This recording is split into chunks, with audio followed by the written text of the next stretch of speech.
दोस्तों, बहनों, भाइयों, माताओं, बुजुर्गों, आप सब लोगों का तहे दिल से शुक्रिया।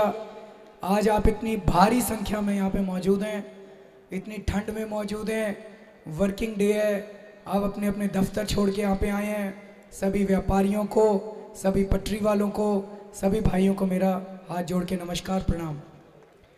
दोस्तों, आज हम व्यापारियों के मुद्दे यहाँ पे चर्चा करने के लिए इकट्ठे हुए हैं, उस पर विस्तार से मैं चर्चा करूँगा। लेकिन शुरू के 5-10 मिनट मैं दिल्ली और देश की राजनीति के बारे में बात करना चाहता हूँ।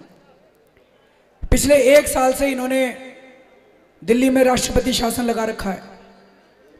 राष्ट्रपति शासन का मतलब होता है कि जिस पार्टी के केंद्र में सरकार है वही पार्टी एक तरह से दिल्ली सरकार भी चला रही है। 6 महीने से एक तरह से दिल्ली में भारतीय जनता पार्टी दिल्ली सरकार चला रही है। 6 महीने पहले देश के लोगों ने कांग्रेस से तंग आके, कांग्रेस ने इतना भ्रष्टाचार कर दिया था, इतनी महंगाई कर दी थी, लोग तंग आ गए थे कांग्रेस से। कांग्रेस से तंग आके भारतीय जनता पार्टी को भारी बहुमत से जिताया था। बहुत उम्मीदें थी भारतीय जनता पार्टी से, बहुत आस लगाई थी लोगों ने। लेकिन पिछले 6 महीने के अंदर एक एक करके जिस तरह से बीजेपी ने अपने वादे तोड़े हैं, जो कह रहे हैं उसका उल्टा करते हैं। चुनाव के पहले जो वादे किए थे उन सारे वादों से एक एक करके मुकरती जा रही है बीजेपी। लोगों ने तो कहना चालू कर दिया है कि ये यू टर्न सरकार है जी, जो कहती है उसका उल्टा करती है। जैसे चुनाव से पहले इन्होंने कहा था महंगाई दूर करेंगे। आपसे पूछना चाहता हूं, यहाँ सारे आम आदमी खड़े हैं, महंगाई दूर हुई क्या भाई साहब? बिल्कुल नहीं हुई, बढ़ गई है महंगाई बहुत ज्यादा। चुनाव के पहले कह रहे थे महंगाई दूर करेंगे, जैसे ही चुनाव खत्म हुए कुछ दिनों के अंदर मैं सारी लिस्ट बनाता जा रहा था। सबसे पहले इन्होंने चीनी के दाम बढ़ाए, फिर इन्होंने रेल के किराए बढ़ाए, फिर सब्जियों के दाम बढ़े, फिर फलों के दाम बढ़े, फिर दूध के दाम बढ़े, फिर बिजली के दाम बढ़े। याद करो, चुनाव के पहले पूरी दिल्ली में होर्डिंग लगाए थे 30% बिजली कम करेंगे। याद है आप लोगों को? 30% बिजली कम करेंगे इन्होंने वादा किया था। पिछले 6 महीने के अंदर एक पैसा कम नहीं किया इन्होंने।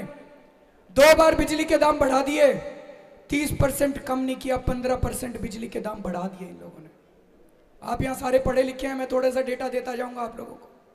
तो इन्होंने जो कहा उसका उल्टा किया। फिर इन्होंने अभी 1.5 महीने पहले एक ऐसी करतूत की है जो आप लोगों को पता नहीं चली, आप सुनेंगे तो आप भी चौंक जाएंगे। 108 दवाइयों के दाम, 108 दवाइयों के दाम इन्होंने 10-10 गुने बढ़ा दिए भाई साहब, कुछ कंपनियों को फायदा पहुंचाने के लिए। 3 खतरनाक बीमारियां हैं, कैंसर, ब्लड प्रेशर, शुगर। इन 3 खतरनाक बीमारियों की 108 दवाइयों के दाम इन्होंने 10-10 गुने बढ़ा दिए।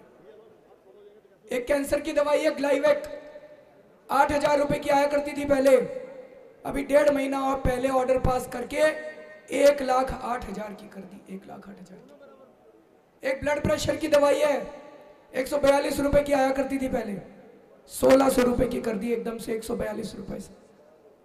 तो दोस्तों, इन्होंने कहा था महंगाई कम करेंगे, महंगाई कम करने का कोई काम नहीं किया। कई लोगों को गलतफहमी है, कहते हैं जी पेट्रोल के दाम कम कर दिए। पेट्रोल के दाम कम नहीं हुए भाई साहब। पेट्रोल कैसे बनता है? हम बाहर के मुल्कों से कच्चा तेल मंगाते हैं जी, अपने देश में उस कच्चे तेल की सफाई करते हैं, उससे पेट्रोल बनता है। पिछले 6 महीने में कच्चे तेल के दाम बिल्कुल आधे हो गए हैं। जून के महीने में कच्चा तेल $115 का था, आज कच्चा तेल $58 का है, बिल्कुल आधा हो गया। आधे हो गए कच्चे तेल के दाम, तो पेट्रोल के दाम भी आधे होने चाहिए थे। गलत तो नहीं कह रहा? पेट्रोल के दाम भी, जून के महीने में पेट्रोल के दाम थे 71 रुपए, आज कितना होना चाहिए था पेट्रोल का दाम? 35 रुपए। और आज दिल्ली में पेट्रोल मिल रहा है 61 रुपए का। पेट्रोल भी सस्ता नहीं हुआ भाई साहब। तो महंगाई के वादे से मुकर गए, महंगाई कम करने का एक भी कदम नहीं उठाया, उल्टे हर चीज के दाम बढ़ाते गए ये लोग। फिर इन्होंने चुनाव के पहले कहा था भ्रष्टाचार दूर करेंगे।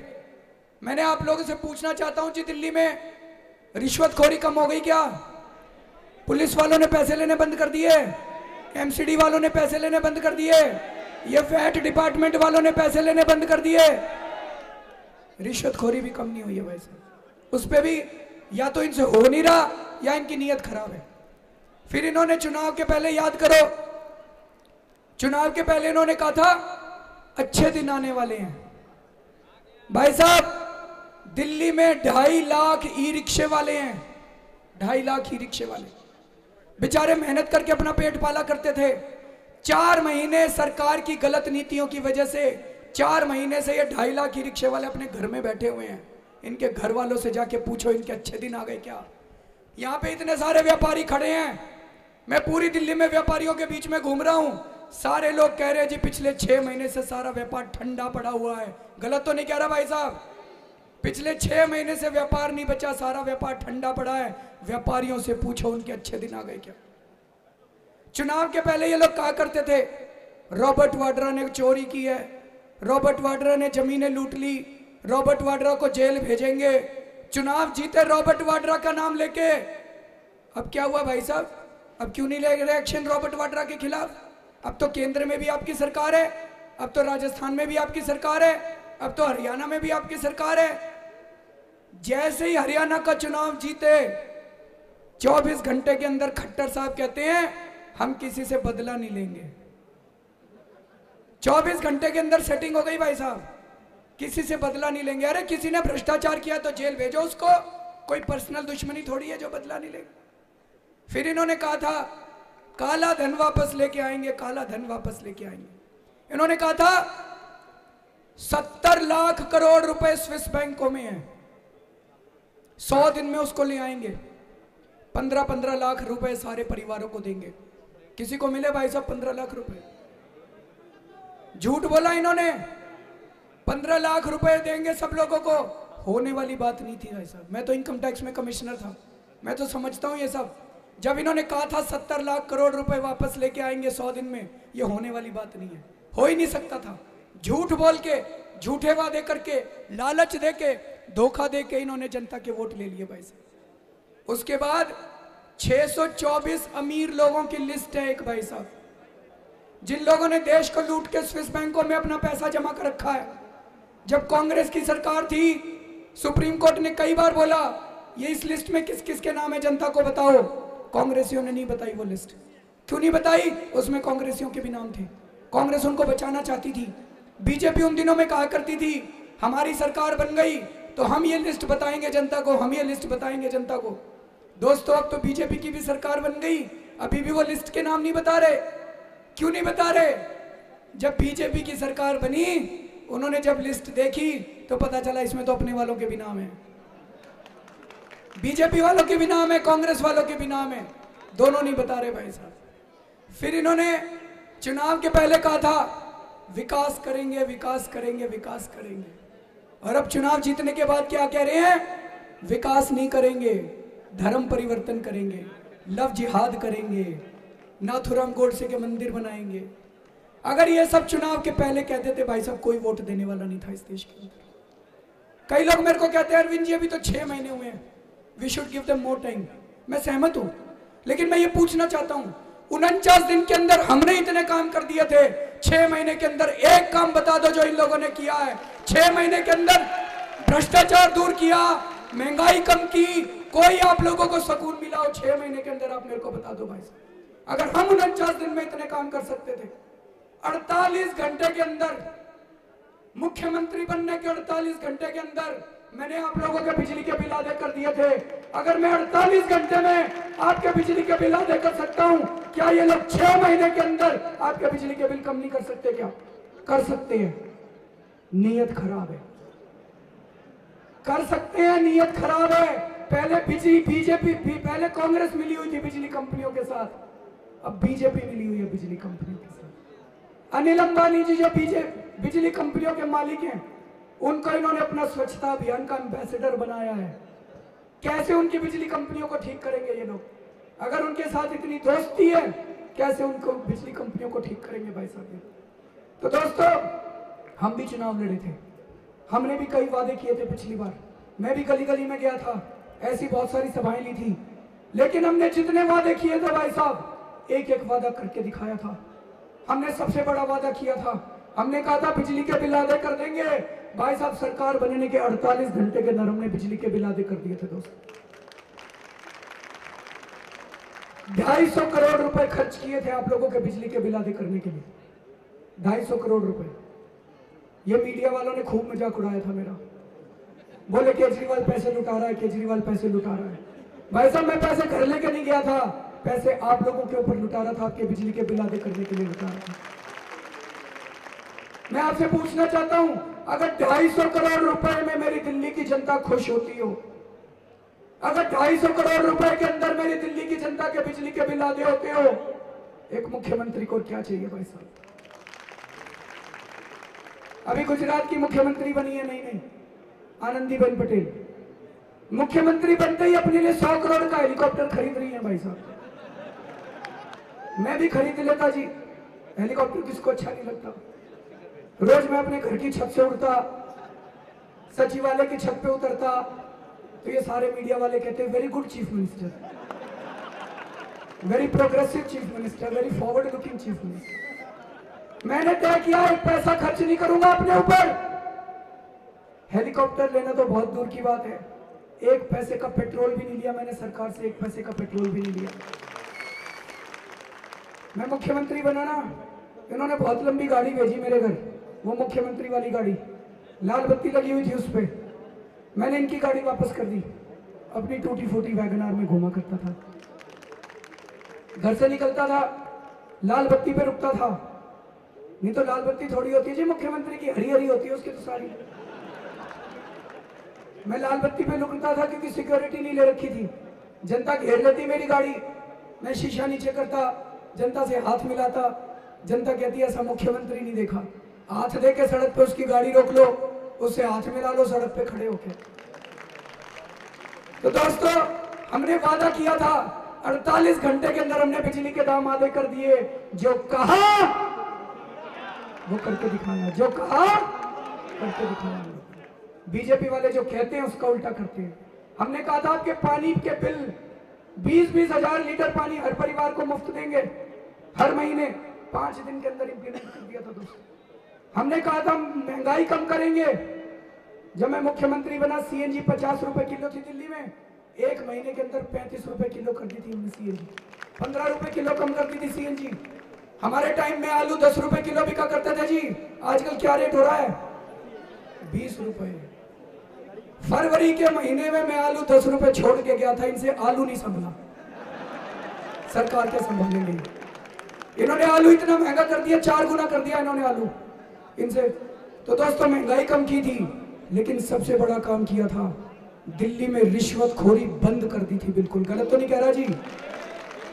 पुलिस वालों ने पैसे लेने बंद कर दिए थे जी, गलत तो नहीं कह रहे हैं? बहुत सारे पटरी वाले बैठे होंगे, ठीक कह रहा हूं ना जी?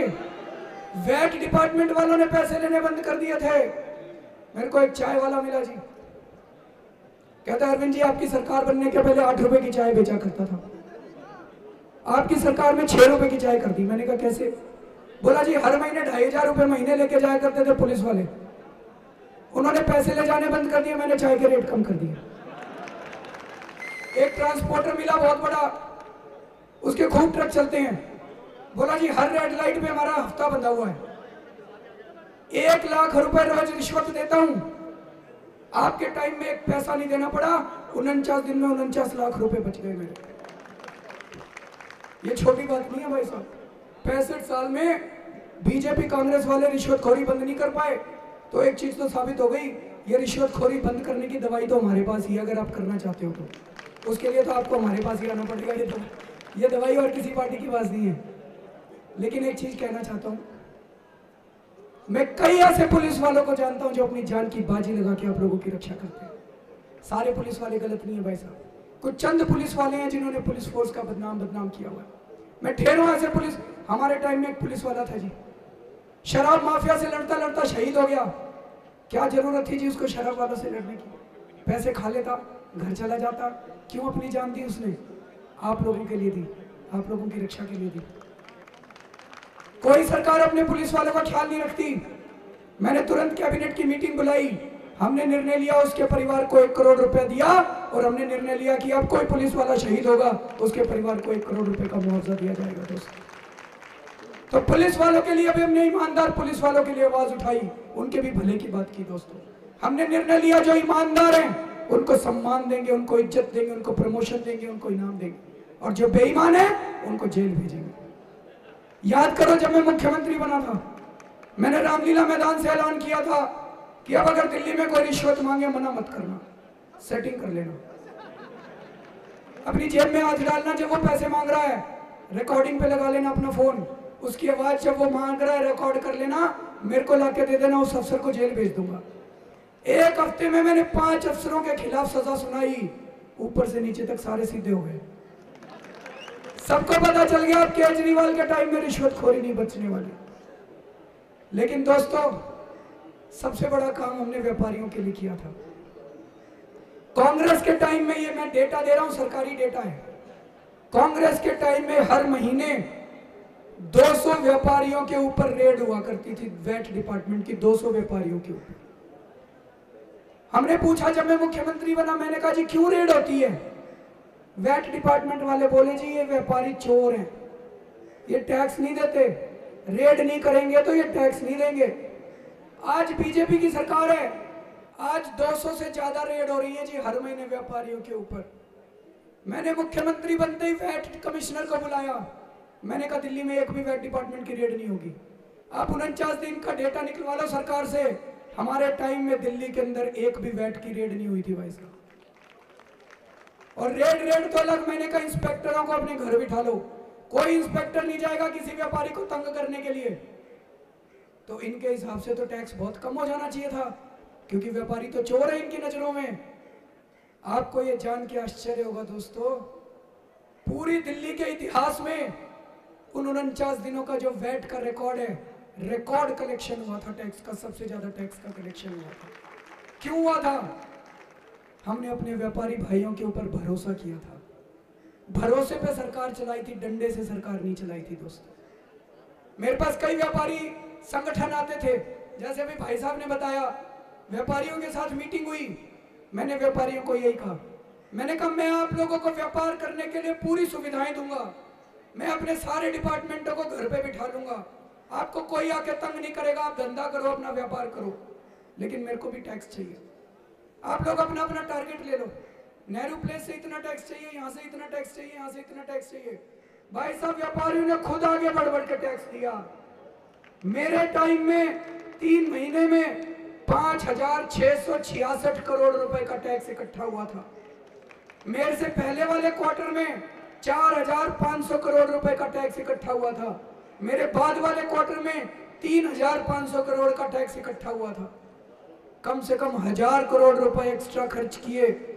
और ये जो मीडिया वाले कहते हैं ना 250 करोड़ की सब्सिडी क्यों दी, 250 करोड़ की सब, भाई साहब बनिया हूं मैं, धंधा अच्छी तरह समझता हूं।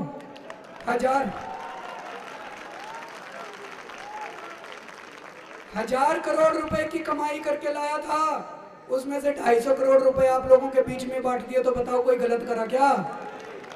घर तो नहीं लेके गया पैसे, आप ही लोगों में बांटे पैसे, आप ही का पैसा था, आपको वापस दे दिया मैंने। तो दोस्तों एक चीज तो ये साबित हो गई, ये कई सारी दिल की बातें हैं जी। मेरे को जब मैं इनकम टैक्स में था तब भी मैं देखा करता था जिस तरह से रेड होती है।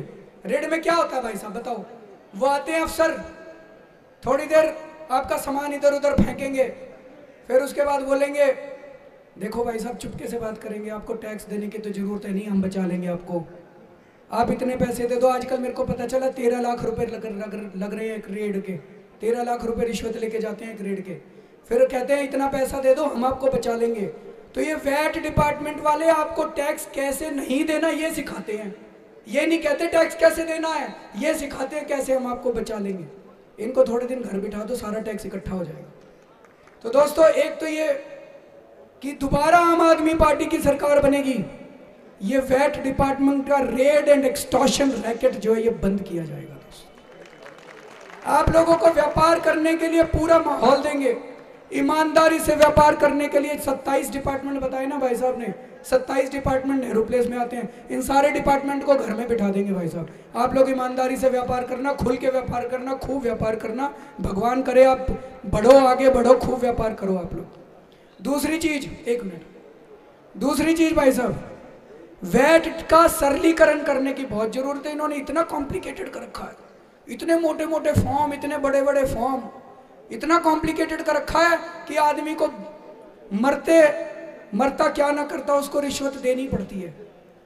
मेरे को तो जी वैट की ज़्यादा समझ है नहीं, तो जब मेरे पास व्यापारियों के डेलीगेशन आया करते थे उन दिनों में, तो मैं क्या करता था, वैट कमिश्नर को वहीं बुला लेता अपने कमरे में, मैं दोनों को आमने सामने बिठा देता। मैंने कहा भाई या तो तुम इसको कन्विंस कर लो या ये तुमको कन्विंस कर लेगा। आधे घंटे के अंदर हम तय कर लेते थे।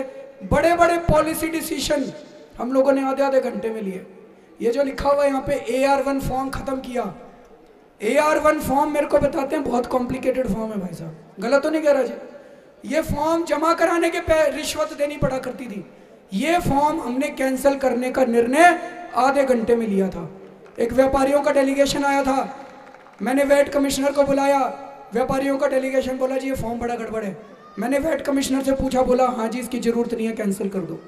तो वैट का सरलीकरण करेंगे, सब कुछ ऑनलाइन कर देंगे भाई साहब। आपको डिपार्टमेंट जाने की जरूरत नहीं है, डिपार्टमेंट वालों को आपके यहाँ आने की जरूरत है, सब कुछ ऑनलाइन कर देंगे। आपका T2 फॉर्म भी एक है जो कि बहुत गड़बड़ है, उसको भी हम लोगों ने निरस्त करने की प्रक्रिया शुरू करी थी। तीसरी चीज मैंने पता किया है, दिल्ली में वैट के रेट बहुत ज्यादा हैं, गलत तो नहीं कह रहा जी। इसकी वजह से दिल्ली का सारा व्यापार उठ के आसपास के राज्यों में जा रहा है। 2003 तक दिल्ली होलसेल ट्रेड का हब होती थी, सारा देश का ट्रेड यहाँ पे आता था व्यापार, और यहाँ से सारे देश का ट्रेड व्यापार बाहर जाया करता था।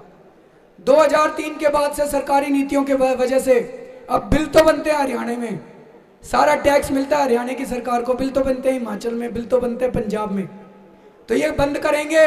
मैं आज आपको यकीन दिला रहा हूँ, 2 दिन में नहीं हो सकता, 5 साल के अंदर मैं आपको यकीन दिला रहा हूँ, दिल्ली के अंदर वैट की दरें पूरे देश में सबसे कम होंगी, सारे आइटमों के अंदर सबसे कम होंगी।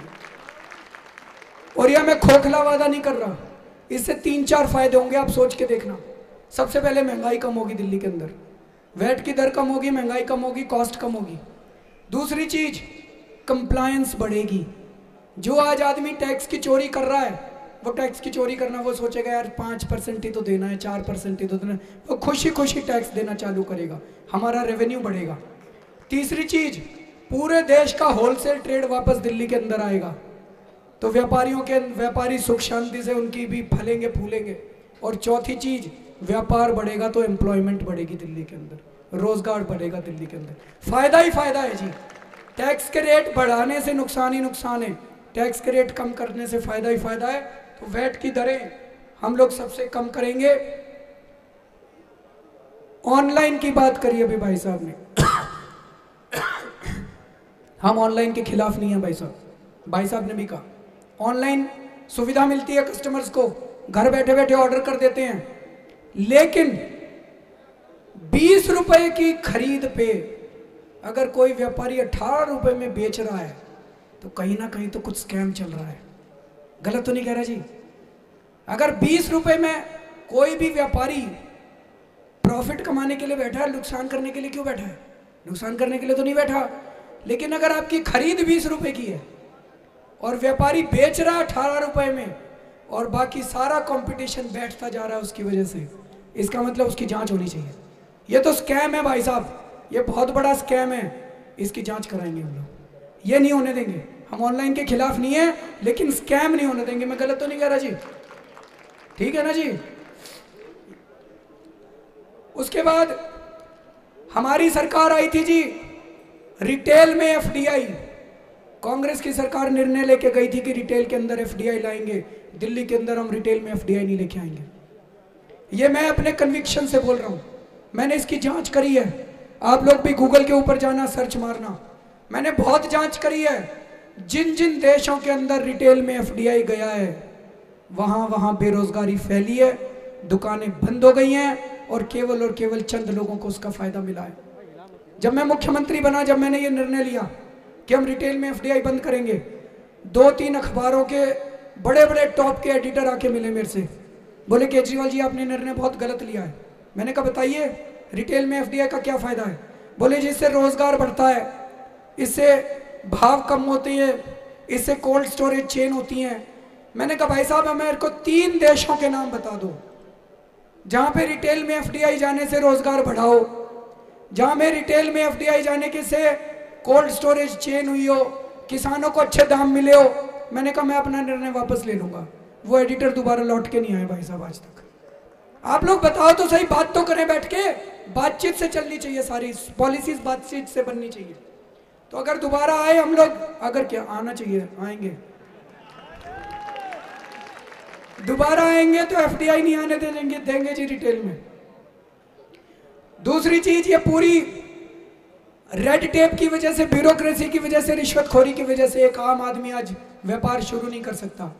दिल्ली के अंदर हम ऐसा कर देंगे कि कोई भी व्यापार शुरू करना चाहते हो, एक हफ्ते के अंदर आपको सारे परमिशन मिलेंगे, और अगर परमिशन ना मिले एक हफ्ते के अंदर, मुख्यमंत्री के दफ्तर में आ जाना, आपको सारे परमिशन हम दिला देंगे। आपको व्यापार को खूब तेजी से बढ़ावा दिया जाएगा। एक आप लोगों से पूरे दिल्ली में, केवल नेहरू प्लेस की बात नहीं है, पार्किंग के खूब सारे चार्जेस लिए गए हैं और कहीं पार्किंग का कोई नामो निशान नहीं है। पार्किंग के पैसे लिए गए हैं, ये वाले सारे पैसे मैं पता करूंगा ये पैसा कहाँ गया। पूरी दिल्ली के व्यापारियों से ले लिए, और इसके लिए जगह जगह हर मार्केट के अंदर इसको पार्किंग के ऊपर ही लगाया जाएगा। मल्टी स्टोरीड पार्किंग भी बनाएंगे, जहाँ जहाँ जिस किस्म की पार्किंग की सुविधा हो सकती है वो हम लोग करेंगे। सबसे बड़ी बात यह है जी, कोई भी आपके बारे में पॉलिसी बनाएंगे, आपसे बिना पूछे नहीं बनाएंगे। आपका सहयोग होगा, व्यापारियों का सहयोग होगा, व्यापारियों से मिल बैठ के, और अलग अलग ट्रेड की अलग अलग एसोसिएशन है, आप लोगों से बैठ के बातचीत करके ये सारी पॉलिसीज बनाई जाएंगी।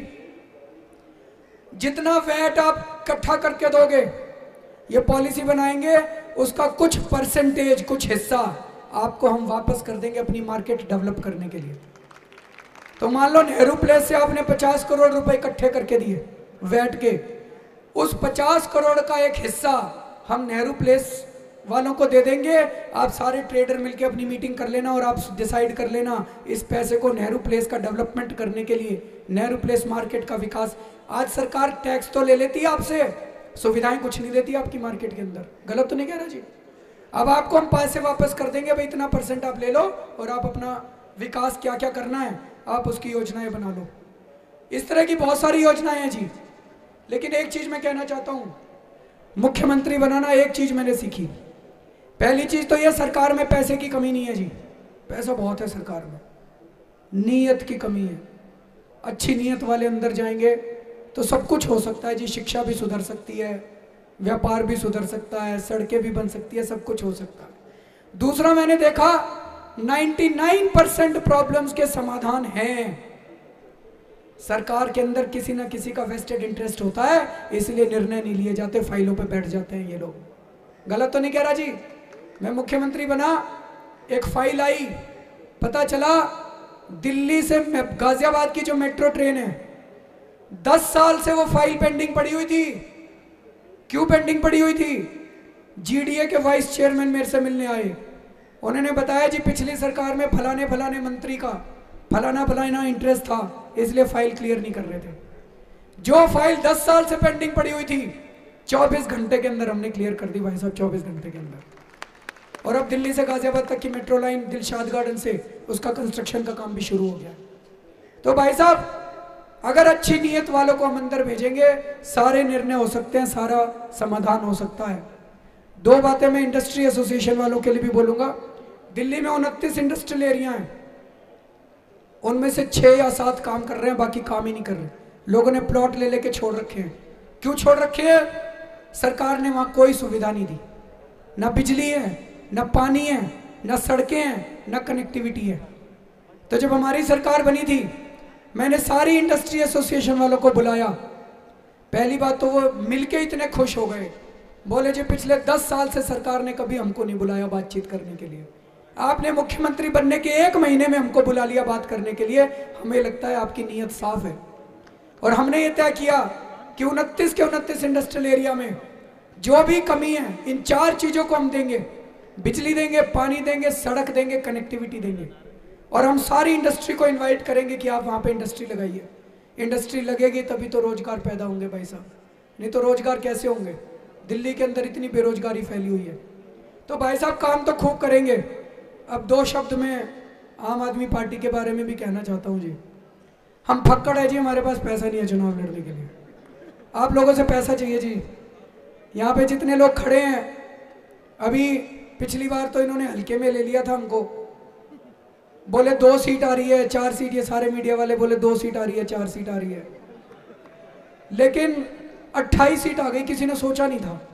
तो पिछली बार तो मजे, इस बार दिल्ली में 2 ही पार्टी हैं जी, कांग्रेस तो कहीं नहीं खड़ी, 2 ही पार्टी हैं, आम आदमी पार्टी और बीजेपी। बीजेपी इस बार पूरा दम लगाएगी, साम दाम दंड भेद कुछ भी करेगी, 1000 करोड़ खर्च करे, 2000 करोड़ खर्च करे, पता ही नहीं, 3000, इनके लिए तो 3000 करोड़ कुछ भी नहीं है जी, चिल्लर है इनके लिए तो ये 3000 करोड़ खर्च करेंगे। हमें भी 25-30 करोड़ तो चाहिए होगा भाई साहब चुनाव लड़ने के लिए, गलत तो नहीं कह रहे, थोड़े बहुत होर्डिंग हम भी लगाना चाहेंगे, थोड़ा बहुत प्रचार हम भी करेंगे, पर्चे वर्चे हम भी बांटेंगे, सारे पर्चे हम भी बांटेंगे। तो भाई साहब पैसा चाहिए हम लोगों को, लेकिन साफ पैसा चाहिए, और वो साफ पैसा बड़े बड़े लोगों के पास नहीं है, वो आप लोगों के पास है। ईमानदारी का पैसा आप लोगों के पास है, आपका पैसा चाहिए। तो मेरी आप लोगों से हाथ जोड़ के गुजारिश है, दिल खोल के दान देना, केजरीवाल को मुख्यमंत्री बनाने के लिए मत देना, आम आदमी पार्टी को जिताने के लिए मत देना, अपना व्यापार बढ़ाने के लिए देना, राजनीति को साफ करने के लिए देना, बिजली के बिल आधे करने के लिए देना, घर घर पानी पहुंचाने के लिए देना दोस्तों। और ये पर्चे हैं खूब सारे, ये पर्चे ले जाओ आप, एक एक पर्चा बांटना, सबको पढ़ाना दोस्तों, हैं जी। सामने टेबल लगाए जी, जिस जिसको दान देना वो लिखा हुआ आपको दान दे। वहाँ पे जाने से पहले अपना अपना ये हवन है जी, इसके अंदर थोड़ी बहुत आहुति जरूर डाल के जाना। ये लोग बड़े बड़े भ्रष्ट लोगों से कितने पैसे ले लेते हैं, आपके 10 रुपए इन बड़े बड़े भ्रष्टाचारियों के 10,000 करोड़ से ज़्यादा बरकत करेंगे हम लोगों को, क्योंकि आपके उस 10 रुपए के अंदर आपका आशीर्वाद होगा और आपकी शुभकामनाएं होंगी इस देश के लिए। आप सब लोगों को बहुत बहुत शुक्रिया। भारत माता